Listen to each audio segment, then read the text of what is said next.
আসসালামু আলাইকুম। একটু শৈশবে ফিরে যাওয়ার চেষ্টা করলাম। কিন্তু সময় আমাদেরকে বারবার মনে করে দিচ্ছে যে না, মানুষ ইচ্ছে করলেই শৈশবের দিকে ফিরে যেতে পারে না, বরং তার অনিচ্ছা সত্ত্বেও তাকে মৃত্যুর দিকে ধাবিত হতে হয়। আসলে আমরা কেউ মরে যাওয়ার কথা চিন্তা ভাবনা করি না। কারণ যদি মরে যাওয়ার কথা চিন্তা ভাবনা করতাম তাহলে দুনিয়া নামক একটা মরা লাশের জন্য আমাদের এত আগ্রহ থাকতো না। আসলে আমরা শুধু এখনো নামেই মুসলিম, কাজে বা কর্মে আমরা এখনো কোনো মুসলিম হতে পারিনি। আমরা যদি প্রকৃত মুসলিম হতাম তাহলে হালাল, হারাম বা পরনিন্দা, ইসলামের যে সকল যাবতীয় বিষয় আছে আমরা সবগুলোই মেনে চলতাম। কিন্তু বাস্তব ক্ষেত্রে হয় কি আমরা সবসময় শুধু মানুষেরই পরনিন্দা করি। ও ভালো না, ও এই কাজ করলো, ও মেয়েটা এমন, ও ছেলেটা এমন, ও ভালো না, ও চুরি করলো, হ্যান করলো, ত্যান করলো। নানান বিষয় নিয়ে আমরা সমালোচনা করি। কিন্তু আমরা কখনো নিজের দিকে একবার তাকাই না যে আমি কি। প্রকৃতপক্ষে মানুষ যদি নিজের ভুল ধরতো তাহলে সে শতকরা ৮০% শুধরে যেত। কারণ সে যখন নিজের ভুল ধরবে সে অন্যের ভুল ধরার সময় পাবে না। কিন্তু আমাদের সমাজটা এমন, আমরা কখনো নিজের ভুল দেখি না। আমরা সবসময় অন্যের দিকে আঙ্গুল তুলি।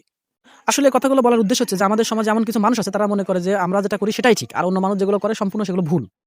পৃথিবীর সর্বশ্রেষ্ঠ মানব মুহাম্মদ সাল্লাল্লাহু আলাইহি ওয়াসাল্লাম যাকে সৃষ্টি না করলে আল্লাহ তাআলা এই পুরো পৃথিবী সৃষ্টি করতেন না। আল্লাহ তাআলা তাকে দিয়েই মেষ চড়িয়েছেন। তো আপনি কি হইছি যে আমরা কৃষি কাজ করলে এত লজ্জা? আমাদের সমাজে এমন কিছু মানুষ আছে যারা নিজেরা কখনো কোনো কাজ করবে না। সারাদিন এখানে ওখানে আড্ডা দিবে। কিন্তু অন্য কেউ যদি কোনো কাজ করে তখন তাকে নিয়ে কটু মন্তব্য করবে। আসলে আমাদের এই সংস্কৃতি থেকে বেরিয়ে আসা উচিত। কারণ পৃথিবীতে কোনো কাজই ছোট নয়। আপনি দেখবেন আল্লাহ তাআলা এই পৃথিবীতে যত নবী রাসূল পাঠিয়েছেন প্রত্যেক নবী রাসূলকে দিয়েই কোনো না কোনো কৃষি কাজ করিয়েছেন। যদি পৃথিবীর শ্রেষ্ঠ মানুষগুলোকে দিয়ে আল্লাহ তাআলা এই সর্বনিম্ন কাজ করাতে পারে তাহলে আপনি কি হয়ে গেছে? আমাদের এত অহংকার কিসের? আমাদের মূল্য কি আল্লাহর কাছে তাদের থেকে বেশি নাকি?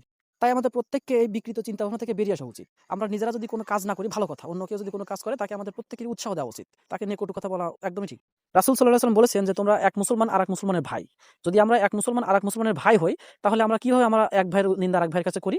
আমাদের প্রত্যেককেই এই অপসংস্কৃতি থেকে বেরিয়ে আসা উচিত। যদি আমরা এর থেকে বেরিয়ে না আসি তাহলে আমাদের নামের আগে যদি হাজারটাও হাজী উল্লেখ থাকে, তবুও আমাদের পরপারে কোনো ঠাঁই নেই। তাই আমাদের প্রত্যেককেই অন্য কাউকে নিয়ে কটু কথা না বলে তাকে উৎসাহ দেওয়া উচিত। আল্লাহ তাআলা ওই ব্যক্তিকে ভালোবাসেন না যে মানুষকে ভালোবাসে না।